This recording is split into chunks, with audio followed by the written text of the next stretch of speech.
Casamento e o sonho do bebê, o tema da nossa aula de hoje. Sejam muito bem-vindas. E tem ouro, hein, nessa aula de hoje que a gente vai falar sobre como que o casamento influencia o sono do bebê e como que o sono do bebê influencia o casamento. A aula vai estar um pouquinho escura hoje, porque eu tô sem a minha luz. Mas vão entrando aí, olá Camila. Então eu tô sem a minha luz, vai ficar um pouquinho mais escuro, mas dá pra me ver, né? Tá dando pra me ver. Esperar o Instagram avisar as pessoas e a gente já começa. Vocês estão me ouvindo bem? Nossa, esse meu tripé, eu não gosto muito dele também, porque ele é muito baixo. Vou arrumar aqui. Enquanto o Instagram avisa as pessoas. Boa noite. Tá me ouvindo bem? Então vamos lá para nossa aula. O sono do bebê e o casamento, né?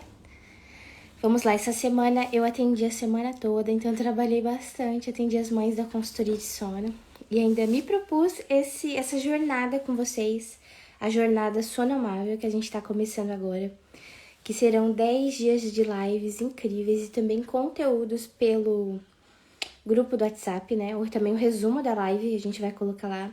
Pra quem não pôde ver a live, ver ali o material também em PDF. Quem ficar na live hoje até o final vai receber um guia prático sonomável, um e-book, com todos os passos para o seu bebê dormir melhor. Tá bom? Então, todos os passos para o bebê dormir melhor. Vai ter um sorteio, né, com quem ficar na live. E aí a pessoa vai ganhar esse e-book.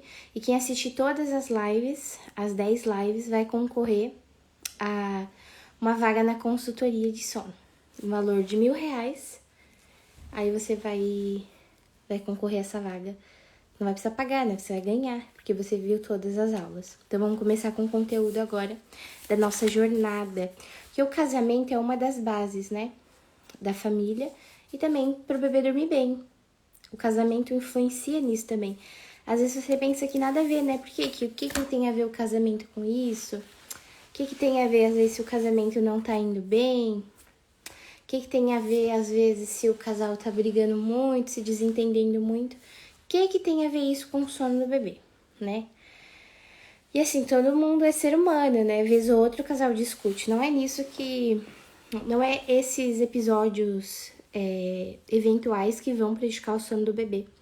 Mas sim, é aquele ambiente estressante, aquele ambiente de nervosismo, de brigas, aquela mãe que tá constantemente chateada. Aí isso influencia no sono, né? Porque o bebê, ele sente esse ambiente. Tudo que acontece no ambiente influencia também no sono do bebê.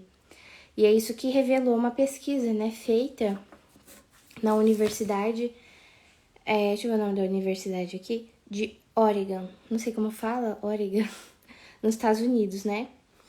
Então, por exemplo, se o casal viveu uma crise quando o bebê tinha 9 meses, quando o bebê fizer 18 meses, no caso 1 ano e 6 meses, né? 1 ano 6 meses depois, não, 1 ano depois, vai prejudicar ele. Ele vai prejudicar o sono dele, vai dormir mal, por causa daquela crise que ele viveu aos 9 meses, né? Se for 9 meses depois, e aí ele vai ser prejudicado por causa disso, por causa dessa crise na família.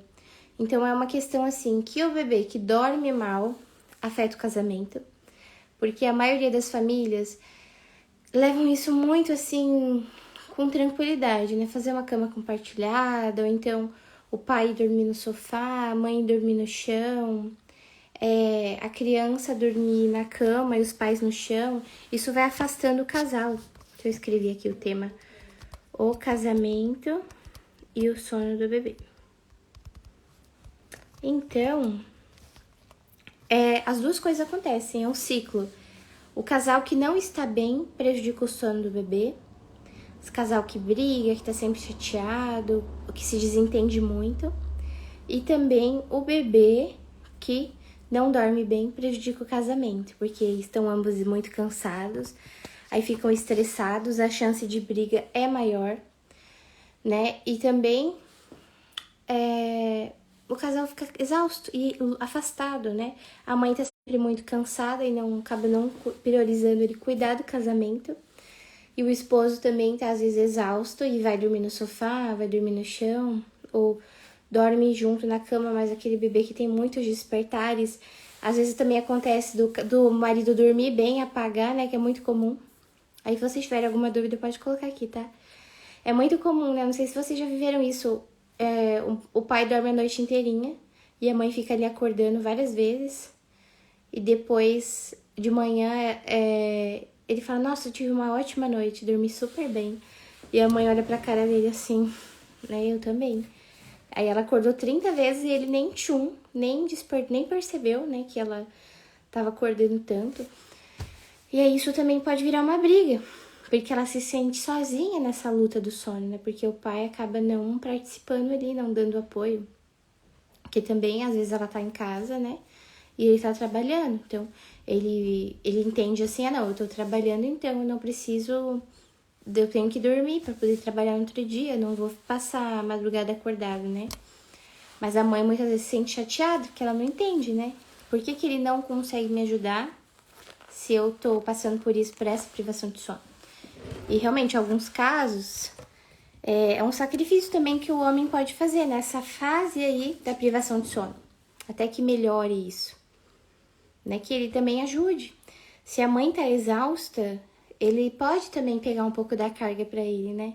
Nessa parceria, ela fala, olha, me ajuda essa madrugada porque eu tô muito cansada. E aí, a mulher também, às vezes, ela quer ser, né, a poderosa. Ela quer lidar com tudo sozinha. Mas depois ela surta também. Então, a mulher, muitas vezes, ela tem que ter ela tem que se permitir ser vulnerável e pedir ajuda. Que tem muita mulher que não pede ajuda. Muita esposa que não pede ajuda pro esposo. Também, assim, quando ela chega no limite da exaustão, ela não consegue pedir ajuda e ela explode. E xinga, né? Nem conversou, nem pediu ajuda, nem conversou. Poxa, você consegue me ajudar? Nossa, eu ia escrever, eu não escrevi. Eu não fixei. Você pode me ajudar essa noite pra eu descansar um pouco?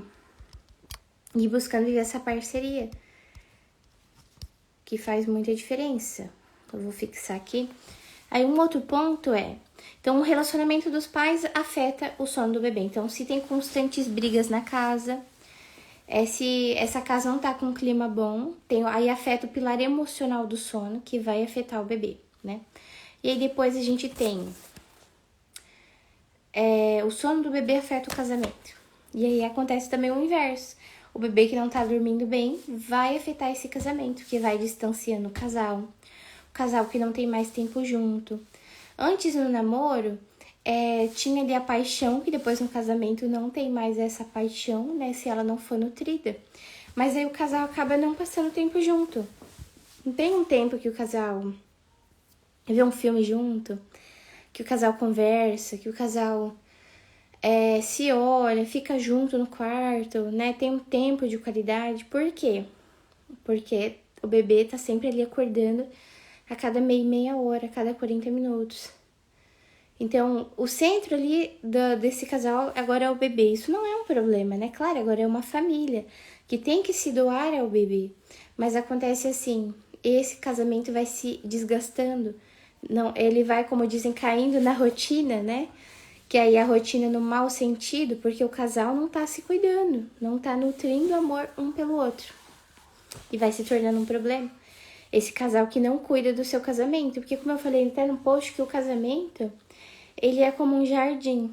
Ele é um jardim que a gente tem que cuidar. Se você não cuida do seu jardim, não chama o jardineiro para tirar a grama que tá crescendo, cortar grama, se não planta flores, se você não não poda a árvore para ficar bem bonita, vai começar a encher de bicho, aranha, vai chegar até cobra, vai chegar pombo. Então, se você não cuida do seu casamento, isso acontece. E a maior forma que um casal tem de amar o seu bebê é se amando. Né? A principal forma que um casal, né, tanto que tem filhos grandes ou bebê, tem para amar o seu bebê, para ter um bebê com um desenvolvimento 100% saudável, que muitas mães se preocupam muito com o desenvolvimento do bebê, mas uma forma desse desenvolvimento ser maravilhoso é o casal estando bem. O casal cuidando do seu relacionamento, o bebê fica bem também, 100% bem, cresce super saudável e dorme bem também. E aí um outro pilar é a exaustão dos pais e o relacionamento, que é isso que eu falei, que o sono do bebê vai afetar os pais, esses pais exaustos, essa mãe exausta, e ela se vê sozinha. E aí a gente vê por aí, né, quando uma mãe, ela não tem muito com quem conversar. Aí ela vai pra internet, né, ela vai pra maternidade real, pra falar o quanto ela tá cansada, o quanto ela tá exausta. E outras mães também falam que estão exaustas. Eu lembro até de um comentário que eu vi, um comentário que eu vi de uma mãe, que ela falava assim, ai, eu não durmo, eu tô tão cansada, a minha vida mudou, eu não tenho mais tempo pra mim. E já o meu esposo não, ele tem o futebol dele sagrado de toda quinta-feira, ele sai com os amigos dele, a vida dele continua a mesma. Já a minha não, eu não tenho mais a minha vida de antes. Ela falando, né, depois que ela se tornou mãe, que ela não tinha mais a vida dela de antes. Mas a questão é que esse pai, né, ele não tá realmente levando junto com essa mãe essa missão, né? Não é um casal que tá unido nessa missão. Então, uma hora isso daí vai ter um confronto. O casal precisa estar unido no mesmo objetivo da família, né? Por exemplo, se ele tem, nesse caso dessa moça aí que eu li o comentário, se ele tem o futebol dele de quinta-feira, ela também pode ter um tempo dela pra, por exemplo, tomar um chá com as amigas ou passear, ir no salão, fazer alguma coisa pra ela, né? Mas não, às vezes ela se coloca numa posição tão de vítima, de nossa, minha vida acabou depois que eu virei mãe, porque eu não consigo mais fazer nada. Ela se coloca numa posição de vítima ao invés de falar, não, você tem o seu futebol na quinta, o que você acha de eu ter na quarta-feira o meu tempo também? Que você fica com o bebê, ou alguém fica, e aí eu saio uma horinha pra fazer alguma coisa na soneca do bebê. E aí que a rotina entra, aí que a rotina de sono faz diferença. Porque quando a minha mãe ficou internada, né, que o José, ele tinha 12 dias de nascido. Eu conseguia dar mamar pra ele, deixar ele dormindo, ir visitar minha mãe no hospital e voltar, ele tá dormindo ainda, eu tá quase acordando. Ele, tipo, fazia uma soneca de 2 horas e meia ali. Então, a rotina que eu já fazia com ele fazia sonecas super longas, ele mamava bem, então eu já tinha aquela previsibilidade na rotina. Eu sabia a hora que ele ia mamar, eu sabia a hora que ele ia dormir. Mesmo ele tendo 12 dias de nascido, eu fiz certinho com ele desde o início. Então, eu podia visitar minha mãe tranquilamente. Eu tinha aquele tempo pra mim. E às vezes eu tava lá no hospital e meu peito começava a encher, né? Porque tava chegando a hora dele mamar e eu já sabia que meu peito tava começando a encher. Eu falei, mãe, eu falava, mãe, eu tenho que ir agora, que o José já tem que mamar. Então, essa mãe, quando ela começar a construir uma rotina com o bebê dela tendo 1 mês, 2, 3, 4, não importa a idade do bebê. E também ela vai conseguir planejar mais a rotina dela para ficar bem, mais a rotina com o esposo dela. Eles vão planejar, por exemplo, a sexta-feira do casal, né? Que no método Fly Lady tem a sexta do amor. Eu acho que é a sexta da paixão, alguma coisa assim. Que na sexta-feira o casal sempre se planeja fazer algo junto.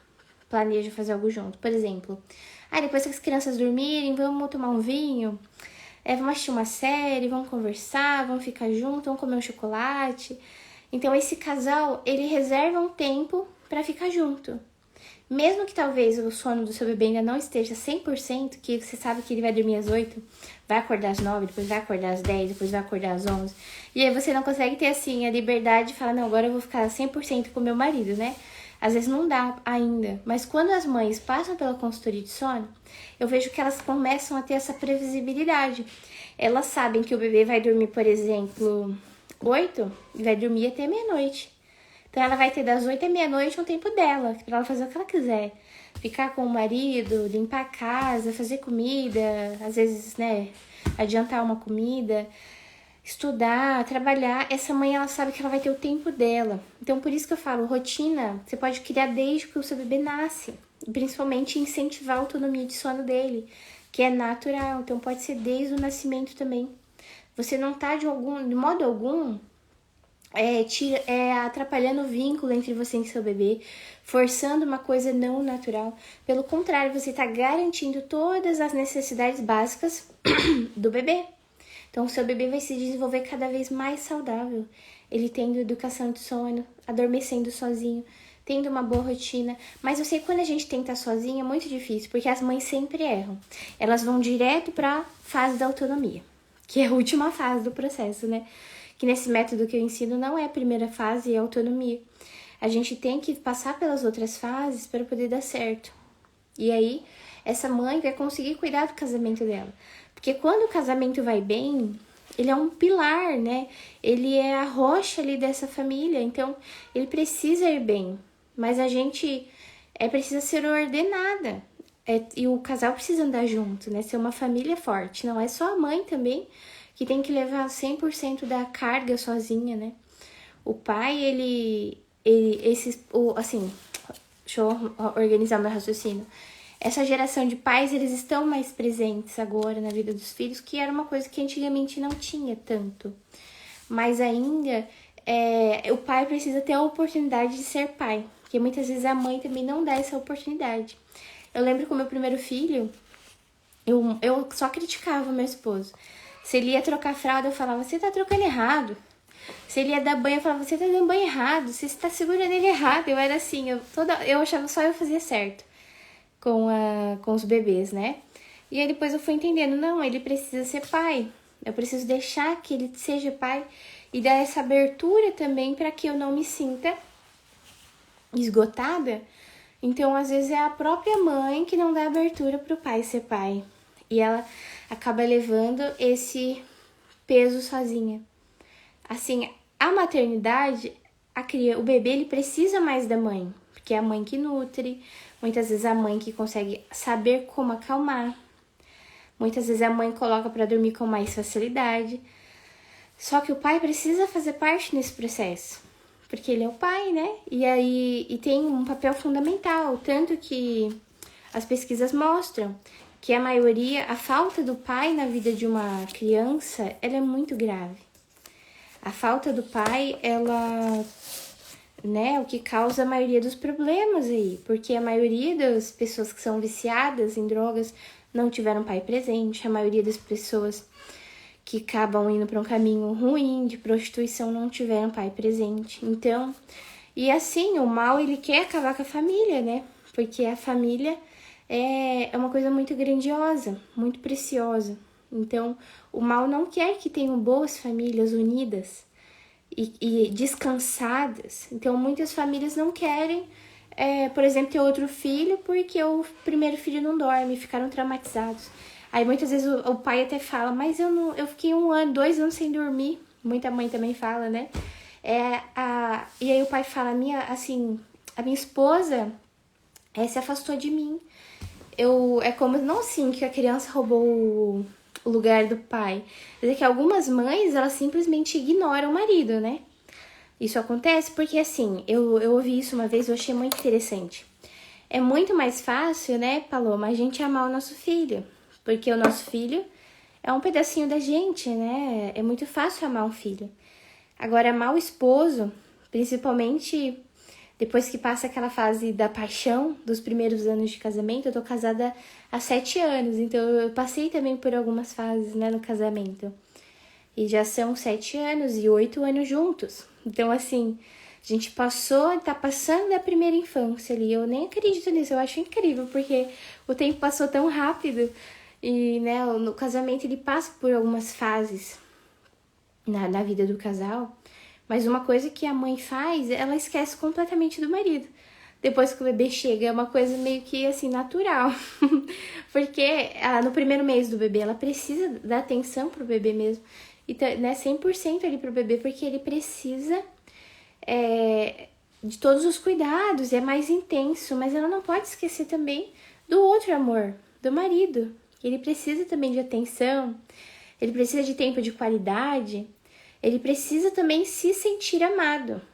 E isso você não vai ouvir outras pessoas falando, principalmente se não forem cristãs. Porque elas vão falar, não, machismo, porque a mulher, tudo é em cima dela, porque ela tem que cuidar do bebê, porque aí o marido tá se sentindo carente, o problema é dele. Porque esses heterotop, como que é? Esses heterotop aí, é ele que se vire. E aí acontece o quê? Aí vem os divórcios, vem um casamento que vai se acabando. E aí o casamento vai... Aí eles pensam, acabou o amor. E infelizmente as estatísticas são bem tristes. Porque mostra que... Eu acredito que 60% dos casamentos terminam até a criança completar 3 anos. É muito divórcio que acontece. Muito. E é por quê? Por causa desse desgaste, muitas vezes.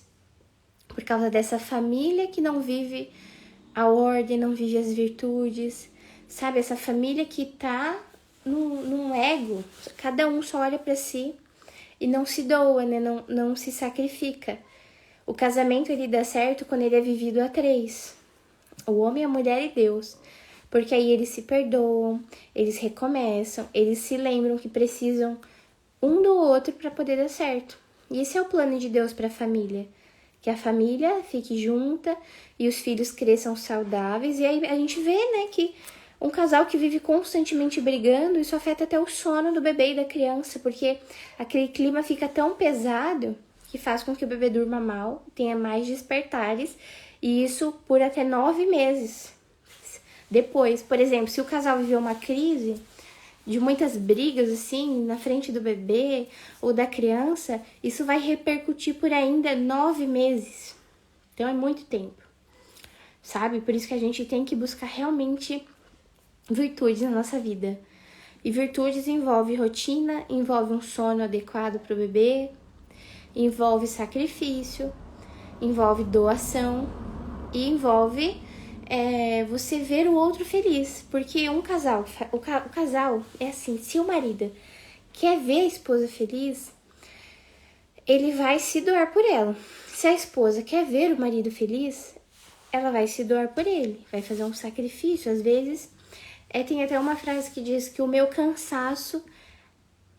Oi, Carla. Que o meu cansaço a outros descanse. E eu acho isso tão incrível. Que o meu cansaço a outro descanse. Porque, assim, por exemplo, um esposo que vai, pega o bebê no colo numa madrugada, acalma o bebê quando a mãe tá muito cansada e quer dormir um pouco. Ou então fica com o bebê pela manhã, pra mãe poder dormir até um pouco mais tarde, porque ela acordou na madrugada e ele dormiu a noite toda. Então, é realmente esse casal que tem essa visão mútua de sacrifício, ele é mais feliz. E, consequentemente, ele tem um bebê mais feliz, que não vai apresentar um distúrbio de sono, por causa do pilar emocional psicológico do sono que afeta o bebê, né? Por causa desse ambiente que ele tá inserido. E aí, esse pai que ele tá ali se cansando para cuidar do bebê, tá descansando a mãe. Então, é aquilo que o meu cansaço a outros descanse.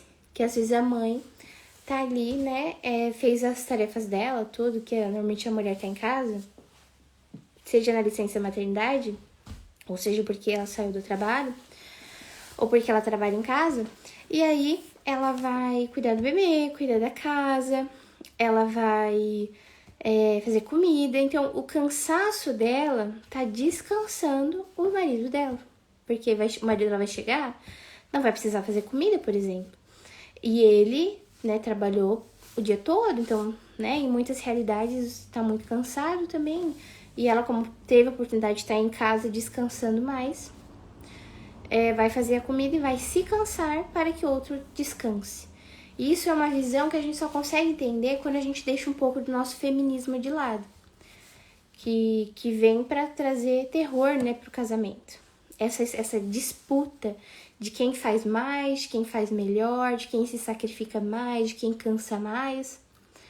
Nessa história todo mundo cansa, né? Todo mundo que escolhe que é amar de verdade, porque a gente sabe que tem uns casos aí que são muito difíceis, né? Que realmente a mulher, ela tá levando a carga totalmente sozinha, porque tem, às vezes, um marido sem noção. Infelizmente acontece, né? Por isso que a gente tem que tomar muito cuidado com quem a gente escolhe casar. Porque a pessoa não muda, né? Se a pessoa já é assim no namoro, então tem que tomar muito cuidado, porque sabe que vai continuar sendo assim depois no casamento. E aí você tem que, né, se você for cristã, tem que rezar muito, orar muito pro seu esposo melhorar, ser uma pessoa melhor e se converter, né? Pra fazer o que é melhor pela família, não apenas o que é melhor pra ele. como um exemplo desse depoimento que eu falei, que a mulher falava que o esposo daria toda quinta-feira pro futebol e ela se sentia mal. Mas eu penso, será que ela falou pra ele que ela se sentia mal? Ou ela tá ali só chorando, espitangando na internet, sem nem conversar com ele? Às vezes fala, amor, eu não tô muito feliz de você continuar a sua vida normalmente, enquanto a minha vida não está a mesma. A gente pode conversar sobre isso, né? Mas muitas mulheres não conversam. Então tem que conversar o que vocês sentem. Uma amiga querida está infelizmente vivendo essa situação. Ela dorme no quarto do filho com o menor e ele com a filha de 9 anos. Ela me disse que estava exausta e cansada e não tinha mais tempo com o marido estavam como irmãos. Então isso é bem complicado, né? Porque o casal vai perdendo a sua essência de marido e mulher. Vive como irmão. E as crianças sem autonomia. Isso eu já vi acontecendo em outras famílias também, né? Que o pai dorme no quarto com o filho, dorme junto na cama, e a mãe dorme no quarto com o outro filho, né? Bebezinho, às vezes recém-nascido. E aí fica assim, dormem separados. E isso dura às vezes anos. E aí depois, quando o esposo vai buscar ficar com a sua esposa, aí ela também não quer, ela, né, não tá se sentindo amada.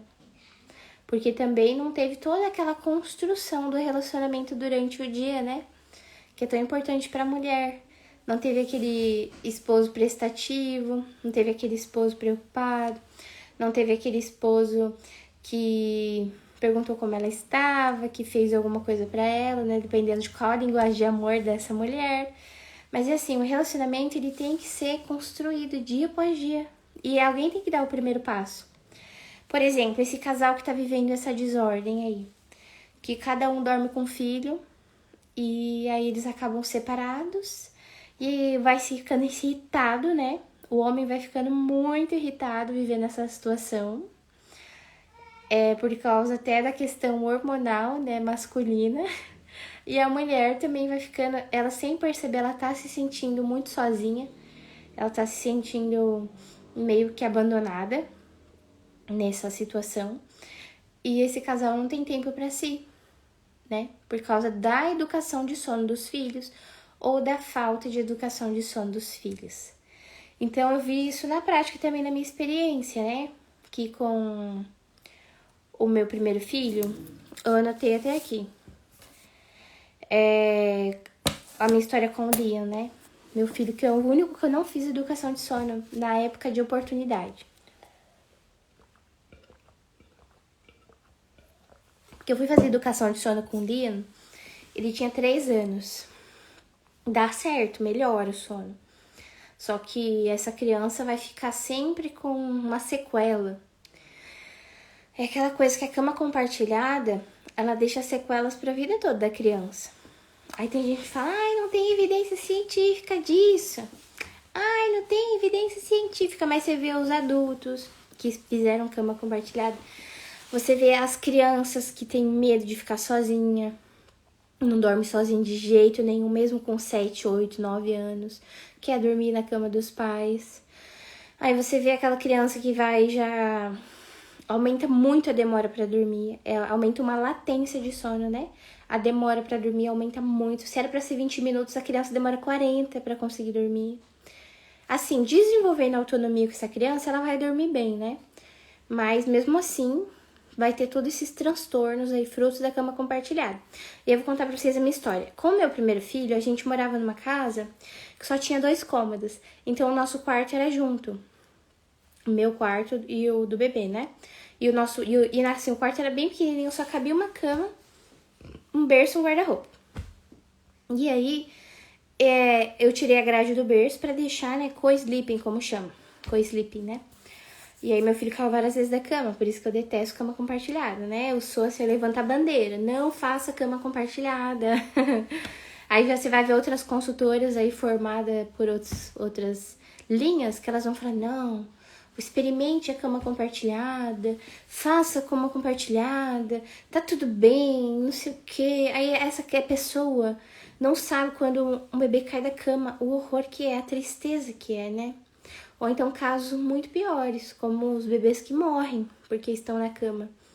Porque assim, tem as recomendações seguras para fazer cama compartilhada, como os pais não serem alcoólatras, os pais não serem obesos, a cama tá 100% com grade. Aí eu ri agora porque eu, tenho sobrepeso, então eu já não posso fazer cama compartilhada, né, por causa do meu sobrepeso. E realmente, porque pode sufocar o bebê, é uma coisa muito séria. E aí eles vão falar assim, você vai em vários perfis aí, que vai falar assim, mas nós somos animais. O ser humano é o único mamífero que o bebê é o mais indefeso, tem que dormir junto por causa disso, porque o recém-nascido ele é 100% dependente dos pais. Na natureza, os mamíferos dormem juntos, mas o que eles não falam é que os mamíferos também acabam matando seus filhotes. A porca deita em cima do porquinho e mata, sufocado. Isso eles não falam, é uma coisa horrível, mas a gente não tem noção nenhuma. Aquele animal não tem noção, assim, ele não fica triste porque isso aconteceu. Então, nós não somos animais, nós somos seres humanos racionais, somos animais racionais. Mas assim, nós temos que refletir as coisas, viver com virtudes, não só nos instintos, sabe? Porque se fosse pra viver só nos instintos, a gente ia só viver fazendo tudo que a gente quer, né? Só prazer, prazer, prazer.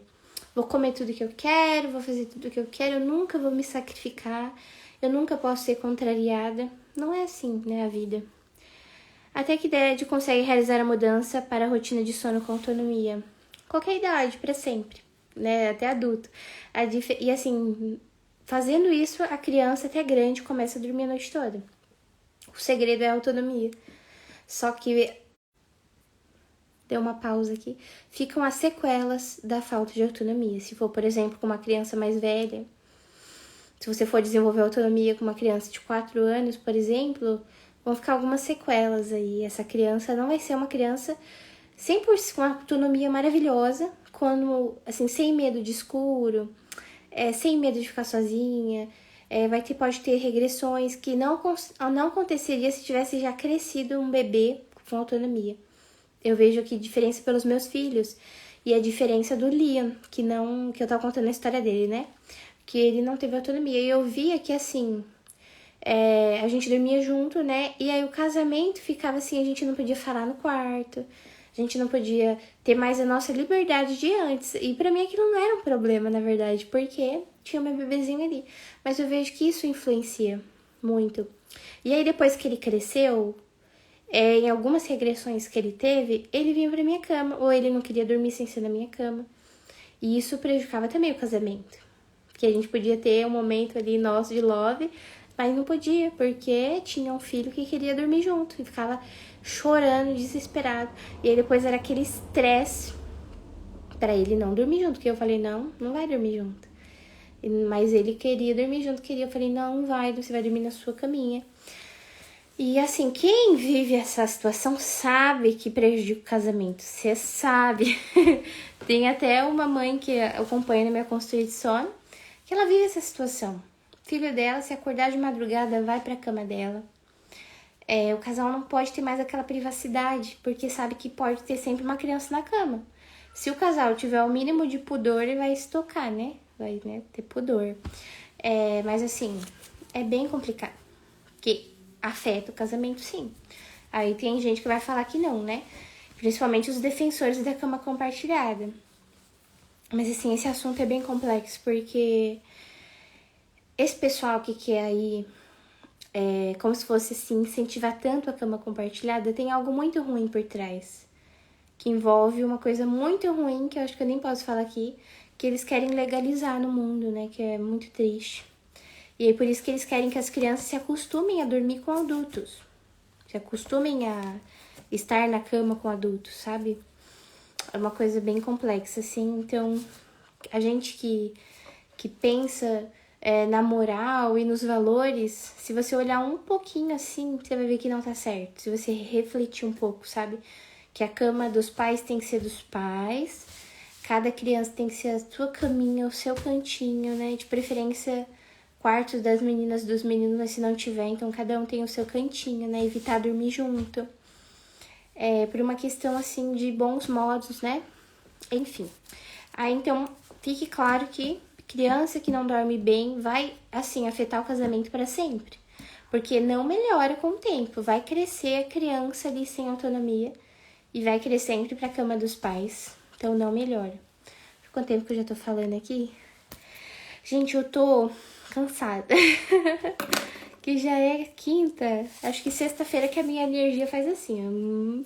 Depois da semana toda nativa. E eu vejo que eu sou uma pessoa com necessidade grande de sono, não sei vocês. Porque cada pessoa tem o seu perfil genético, né? Tem os dormidores longos e os dormidores curtos, ou grandes dormidores, pequenos dormidores. E é engraçado isso, mas é uma questão de genética. Porque algumas pessoas têm uma necessidade grande de sono e outras têm uma necessidade pequena de sono. E que tem a ver também com o temperamento, né? De horas totais. E é importante que a gente entenda isso também dos nossos filhos e bebês. E é muito genético. Então, por exemplo, se você é uma mãe que não precisa dormir muito pra ficar bem, então provavelmente seu bebê é igual. Ou se o seu esposo é assim, que tipo, das 5 da manhã ele já tá ligadão pra começar o dia, super cheio de energia. E aí já, se você é uma pessoa que você percebe que você tem que dormir mais, se você não dorme bem à noite, você fica mal, você tem uma necessidade grande de sono, provavelmente seus filhos também são iguais a você. Então, eu sou uma pessoa com necessidade grande de sono. Desculpa pra dormir muito.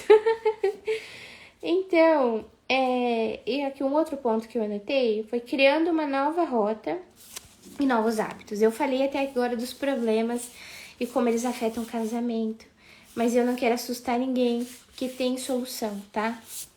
Não é o fim do mundo. É claro que se você fez cama compartilhada por muitos anos, se você fez educação de sono de forma errada, que deixou o bebê chorando lá no berço, que o bebê sempre chora quando vai pro berço, que não é normal o bebê sempre chorar para ir pro berço, isso não é autonomia de sono. E esse bebê acaba criando um trauma de berço. E aí você pensa que o seu casamento não tá muito bem, que vocês estão brigando muito, você não consegue ser uma mulher paciente e dócil, amorosa, enquanto seu marido não tá merecendo muito, né? Porque eu entendo, tem umas realidades assim que não são fáceis, mas a gente sempre tem que pensar que alguém tem que dar o primeiro passo no relacionamento pra poder dar certo. Porque se ninguém der o primeiro passo, não sai do lugar. Eu lembro quando eu reclamava da louça, quando eu era bem assim mais feminista, que eu tinha cabelo Joãozinho, né, da Federal, eu era super feminista. E aí eu pensava, nossa, mas não tá certo isso. Por exemplo, eu ter que fazer tudo em casa. E eu trabalho também, ele trabalha, mas era bem dividido, assim, as nossas tarefas em casa, né? Porque nós dois tínhamos uma rotina bem exaustiva. Mas aí eu lembro que eu reclamava pra lavar louça. Às vezes eu falava, não vou lavar louça dessa vez, você que vai. E aí eu arranjava meio uma briguinha por causa disso. Que tem aí um pessoal que fala muito assim, não, tem que ser 50%, 50%. Não tem que ser 100% e 100% na família.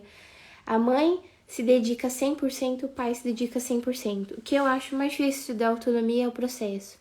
Principalmente de madrugada, o bebê acorda e já é difícil por conta do cansaço. É verdade, Paloma, eu não sei, você já fez autonomia de sono? Você fez algum curso, alguma consultoria? Porque no meu método eu não começo pela madrugada. Eu gosto, no meu método, de incentivar a autonomia nas sonecas. E depois na madrugada. Porque assim, a gente tem que ter paciência nesse processo. Como você falou, é um processo.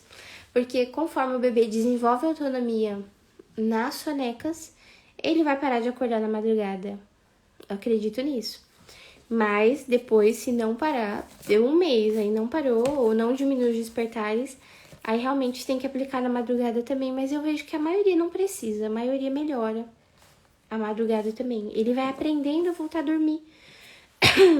Porque ele aprendeu nas sonecas, entendeu? Então, no meu método, eu gosto de começar pelas sonecas exatamente por causa da exaustão. A não ser que a mãe não esteja tão exausta. Uma mãe que tá fazendo a minha consultoria, ela perguntou, Luara, você acha que eu posso começar na noite? Porque e o bebê dela tem 2 meses. Porque na soneca eu tô com medo dele ficar mais cansado e tal. Aí eu falei, claro, pode começar à noite. Vai da sua exaustão, do quanto que você tá ali tranquila pra fazer esse processo, sabe? E aí o bebezinho dela tá dormindo bonitinho, sem chorar, sem sacrifício. Porque eu sei que em alguns casos os bebês vão estranhar mais, chorar mais, porque essa associação tá muito forte. Mas aí eu faço o quê? Eu passo um longo período na desassociação e depois incentivando a autonomia. Eu não quero que já seja autonomia direto, sabe? É isso que é um pouco difícil de entender, porque vai acontecendo ao mesmo tempo. Mas o foco ali é desassociar, é, né, a tentativa e erro. Não é definitivamente que o bebê durma com autonomia. Por exemplo, o bebê dormir chorando de cansaço, não pode fazer isso. Por exemplo, o bebê vai estar no processo de autonomia e aí você deixa ali o bebê chorando até dormir. Não é legal. É legal que ele seja sempre, né, acolhido e às vezes até voltar com a associação que ele tem, para que nesse processo ele vá entendendo que as coisas estão mudando. É realmente um processo. Mas eu acredito muito no método progressivo, então tem que ter paciência mesmo com isso. Né? Mas eu não sei, depois você me conta, Paloma, como que tá, qual curso você fez, qual é o método.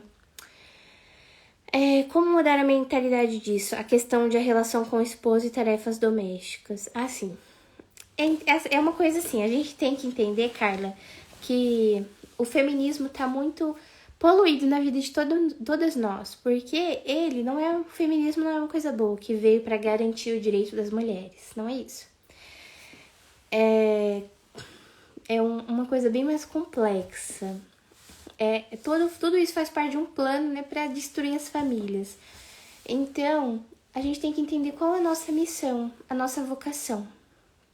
Como uma mãe, uma esposa, uma dona de casa ou uma empreendedora. Você vê ali a bailarina farming, né? A bailarina farming. Eles não têm ajuda em casa, né? Então, eu imagino que ela tem ajuda das crianças, no caso. Você vê sempre as crianças ali limpando a casa. Ela inclui muito as crianças nas tarefas. O mais velho dela passa aspirador. Mas é uma coisa que é um pouco imatura isso. Você ficar exigindo esse tipo de detalhe que se torna uma briga. Eu acho que é importante fazer combinados. Porque, por exemplo, se eu tô em casa com o bebê, não que não seja um trabalho, né? E o meu esposo tá trabalhando fora. E aí ele chega em casa, eu ainda quero que ele lave a louça. Eu ainda quero que ele lave o banheiro. Mas aí eu acho que na cabeça dele pensa, mas eu já trabalhei. É porque, pra mim, isso não fez muito sentido quando eu, no caso, fui ser dona de casa. Porque eu pensava, eu tô em casa, então eu vou cuidar da minha casa e ele tá trabalhando. Eu via bem definido, assim, sabe? Bem separado as nossas funções. Eu vou cuidar aqui da casa, ele vai, né, trazer o dinheiro pra casa. Então tá todo mundo se doando nesse processo. Porque às vezes a gente pensa que o marido tá descansando mais porque tá ali trabalhando. É claro que a carga da mãe é muito maior, com certeza. Eu estaria descansando muito mais se eu estivesse no escritório, se eu tivesse... Só que a gente esquece que o marido, ele também tem ali os seus medos, suas inseguranças, né? O medo, às vezes, de perder o emprego. E aí ele pensa, como que eu vou sustentar minha família? E se isso acontecer? O homem tem muito essa questão de prover, né? Um homem que seja um homem de verdade. Então ele tá tão preocupado ali em, né, prover a família que talvez ele não vai se preocupar com outras coisas, não vai lembrar que tem o banheiro para lavar, a louça para lavar. Mas se esse for um homem que tá junto na missão com a esposa, ele vai pensar, tudo bem, a minha esposa tá muito cansada, eu vou ajudar ela aqui, vou lavando a louça. Vou lavar a louça, vou... Mas eu sei que tem uns caras muito sem noção, né? Muito assim, que não tá junto. Então, é realmente muita oração, muita conversa, dependendo da realidade. Ou da criação que esse homem teve. Porque muitas vezes, esse homem, a mãe dele fazia tudo por ele.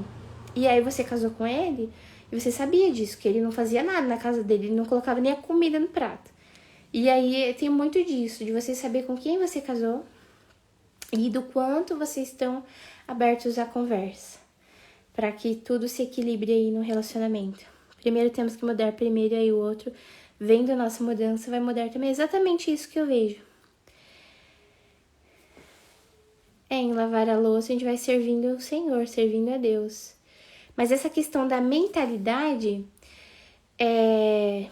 se diz depois você me explica, é pro esposo entender que ele pode ajudar em casa, ou é pra mulher entender que ela não precisa exigir que o esposo faça isso? Que é aquilo que eu falei, você tem que observar como estão os papéis aí. Igual agora que eu tô trabalhando mais intensamente aqui no Instagram, e o meu esposo tá me ajudando nesse negócio, então a gente tá meio que dividindo algumas tarefas. Por exemplo, eu tô aqui com vocês, ele colocou as crianças pra dormir. Quando a pia tá cheia de louça e eu não conseguir dar conta, ele vai lá e coloca a louça na máquina. A gente tem máquina de lavar louça. Ou ele lava também. Mas, assim, limpeza pesada da casa, aí fica pra mim. Eu nem me imagino falando, amor, vai lavar o banheiro? Assim, não faz parte muito aqui da nossa realidade, porque eu meio que adotei essas tarefas pra mim. E vejo, ou eu também peço ajuda, né? Contrato um ajudante quando a gente consegue, que é uma diarista num dia, né? Pra fazer um trabalho mais pesado. Então, é uma coisa que foi se definindo, assim, mas eu não acho que tem que ser 880, né? Cada família tem a sua realidade. Uma coisa que a gente tem que lembrar é que é um serviço mesmo. A nossa vida, quando a gente serve, a gente é mais feliz. Quando a gente não é egoísta. Quando a gente tá no serviço. Quando a gente faz alguma coisa para o outro, isso volta pra gente como alegria. E é uma coisa muito diferente do que se fala hoje em dia, né? Ah, não, se você ficar fazendo coisa pros outros, pessoas tá te sugando, tá te explorando, você é empregada. A gente não tem que se enxergar assim, porque eu sei que isso tá na mentalidade de muitas mães, que se enxergam como menos, né, por estar em casa, limpando a casa, fazendo comida, cuidando do bebê. Ela se enxerga como menos do que se ela estivesse numa empresa, no mercado de trabalho, do que se ela tivesse livre, né, assim, livre, né, entre aspas, porque ela vai estar servindo alguém lá fora. Muitas mulheres deixam de servir os seus maridos, servir as suas casas, estão servindo a empresa, né? Estão servindo aos seus trabalhos. Então, você também tá se sacrificando. Tudo bem que você tem um retorno financeiro, mas você tá servindo do mesmo jeito. Tá servindo do mesmo jeito. E aí você também tem que, se a sua missão é essa, servir em uma empresa, você tem que servir com alegria também. Se doar com alegria, porque você sabe que você tá fazer com maestria o seu trabalho. Desculpa, você sabe que você tá fazendo algo que tem um valor. E isso faz muita diferença quando a gente lembra de fazer pra Deus, né? Como a Jaque falou aqui. É fazer pra Deus, porque eu já me senti mal algumas vezes, assim, tipo, ai, tô tão cansada. Acordar de madrugada, trocar fralda, assim, nas primeiras semanas do bebê, né? E aquela exaustão, eu falava, não, para Deus que eu tô fazendo isso. É um pequeno sacrifício. E isso é muito de uma mentalidade cristã, né? Que é uma mentalidade de sacrifício, de estar doando alguma coisa, fazendo uma mortificação. Traz muito essa doutrina, assim, do sacrifício mesmo, de sofrer um pouquinho com Jesus. Que Jesus sofreu ali na cruz, né, pelos nossos pecados. E aí, quando a gente se mortifica, né, por exemplo, um jejum, é uma mortificação, a gente está se purificando, a gente está ficando mais livre da gente mesmo, do nosso ego, do nosso egoísmo.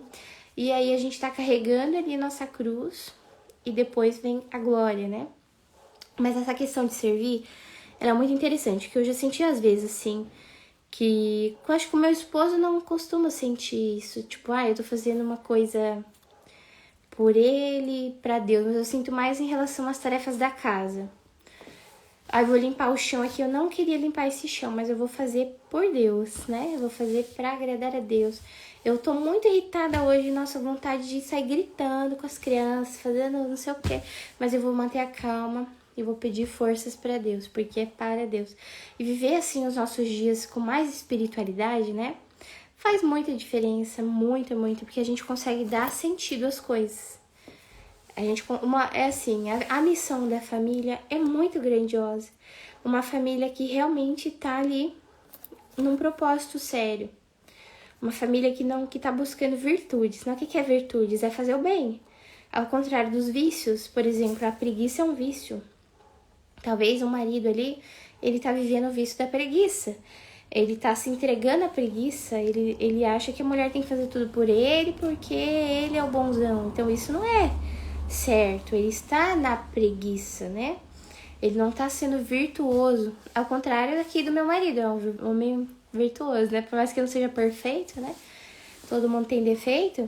Muitas vezes eu sei que ele tá ali no computador, tá trabalhando, então ele tá buscando pra nossa família o melhor.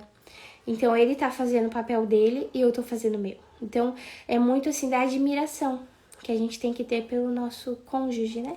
Pelo nosso esposo. E ele também vai sentir uma admiração por você quando ele vê, nossa, minha esposa,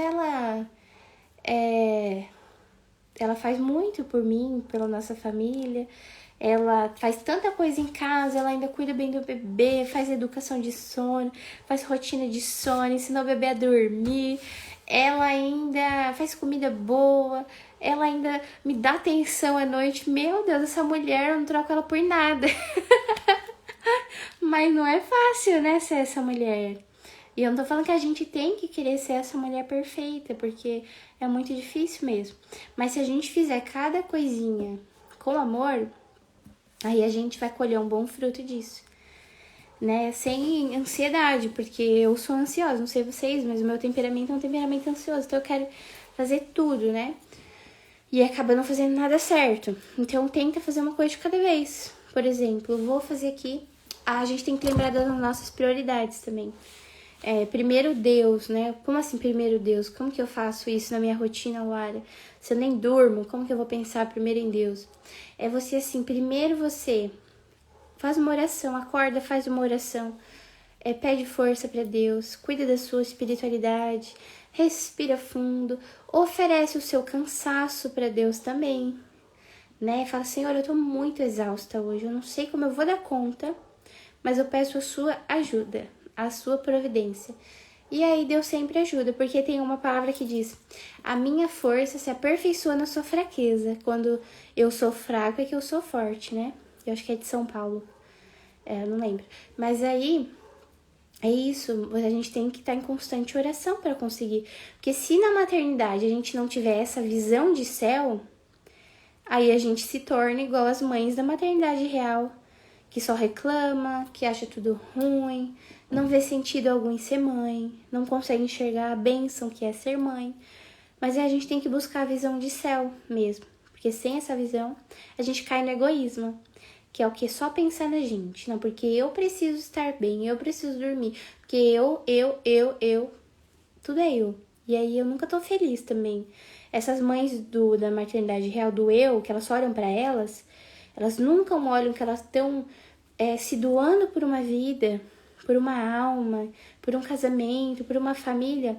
Elas nunca estão felizes. E é uma mãe que já se doa muito, sem medidas, sem falar, não, eu vou me doar 50% pro meu marido se doar 50%. Aí ela não é tão feliz.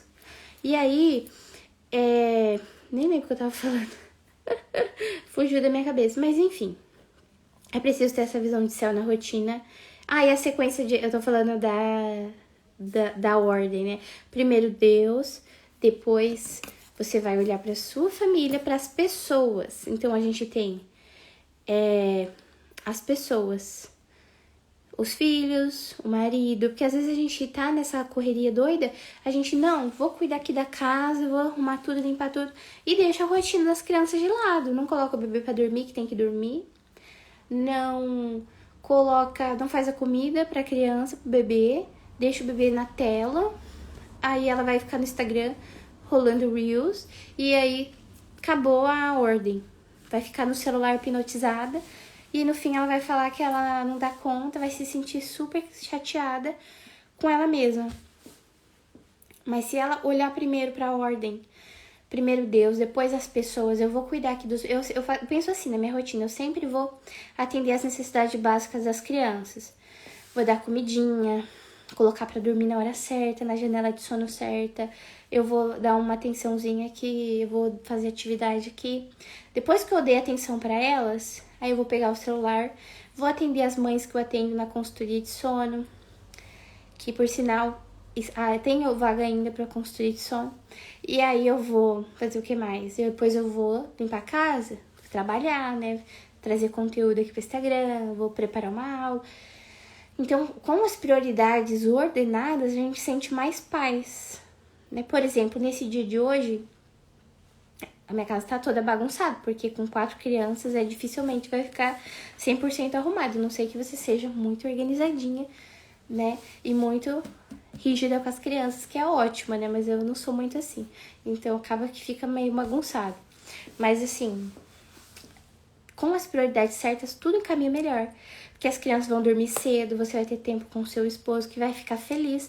Um esposo feliz retribui pra esposa. É uma coisa assim, meio um ciclo do bem, né?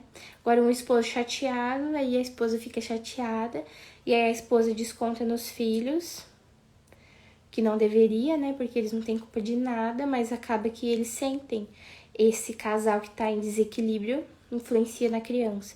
O mau humor da mãe também influencia na criança, que não deveria, né? Não é maturidade isso. Né? Como eu falei que a gente ia trilhar um caminho de maturidade. Aí não é muita maturidade a gente ficar descontando as nossas emoções, porque a gente tá chateada no casamento, no bebê ou na criança, não pode, né? Fazer isso. Então, só um ciclo do bem, quando a gente dá uma atenção especial pro esposo, também perdoa os erros do esposo, do marido, né? Todo mundo erra, às vezes ele não foi tão gentil quanto ele deveria ter sido. Às vezes ele não te deu chocolate, às vezes não te deu um presente, às vezes não lavou a louça que você pediu. Então, é perdoando, né? E é que ser perdoado. E é amando que ser amado. Então, e amar muito o marido. Mesmo que às vezes ele não mereça. Eu lembro de um dia, até hoje, que eu lembro desse dia que eu tava bem irritada com meu esposo. Não sei o que ele tinha feito. Tava bem chateada. Mas eu fiz um cafezinho e levei pra ele. Ele trabalhava em casa, né? Eu fiz um cafezinho. Levei uma água com café pra ele. E ele não merecia aquela água, aquele café, porque ele tinha me chateado. E eu tive que engolir o meu ego ali. Mas eu falei, eu vou testar fazer isso que me sugeriram aqui, de ser gentil com quem não merece.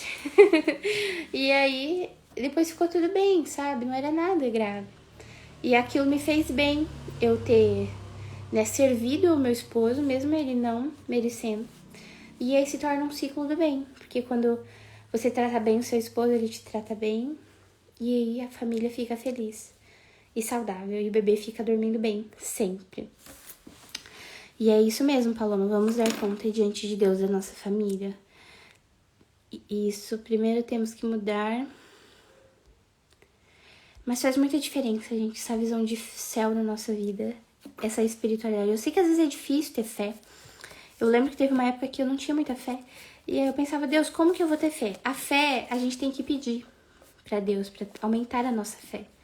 Muitas vezes a nossa fé é muito fraca. Então a gente fala, Deus, aumenta a minha fé.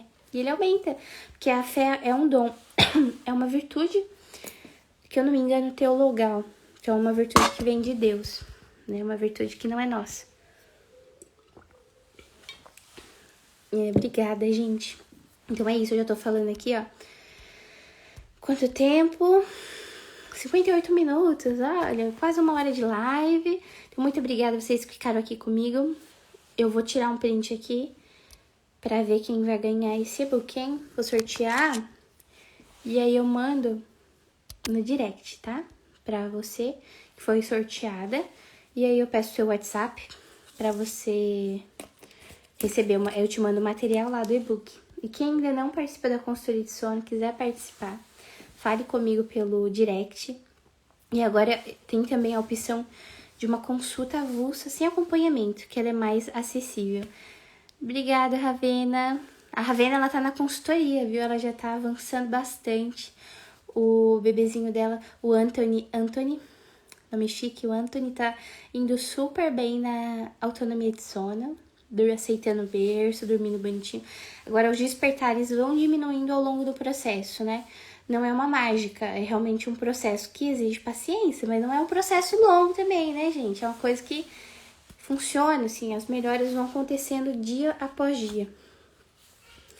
E aí a gente vai conversando. Obrigada, Paloma!